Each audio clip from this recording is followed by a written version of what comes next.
Sex hormones can influence the growth of certain tumors, but they are not responsible for the initial mutation. In other words, while hormones may contribute to the development of cancer, they are not the root cause. Therefore, it is essential to focus on preventing genetic mutations rather than trying to control hormone levels.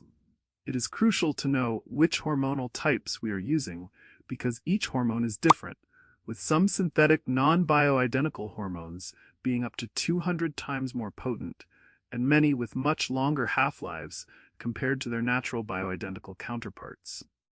Some synthetic hormones can stay in the body for up to 3 weeks, compared to natural bioidentical hormones, which remain in the body for only a few hours or a few days. Based on the evidence so far, it seems clear that estradiol and progesterone complement each other in their role in female health.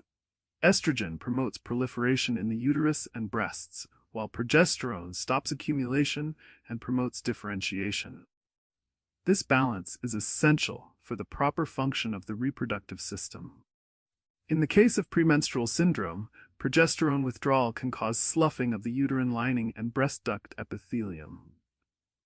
To avoid reproductive problems, women must maintain a healthy balance of these hormones.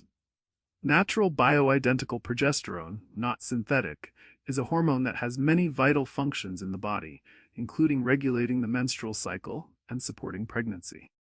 In addition, progesterone plays a crucial role in maintaining bone health and preventing osteoporosis.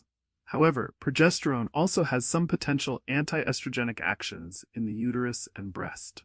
For example, progesterone decreases the synthesis of estradiol receptors, which are necessary for the binding of estradiol.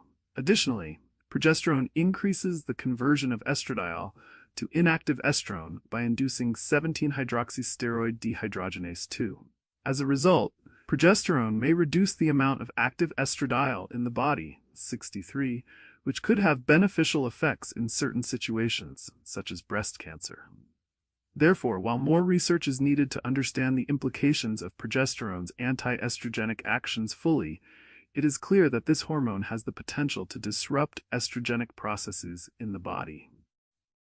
This information could help researchers learn more about hormone therapy and its possible risks and benefits in the future. The most basic theory shows that breast cancer occurs when cells in the breast begin to grow uncontrollably.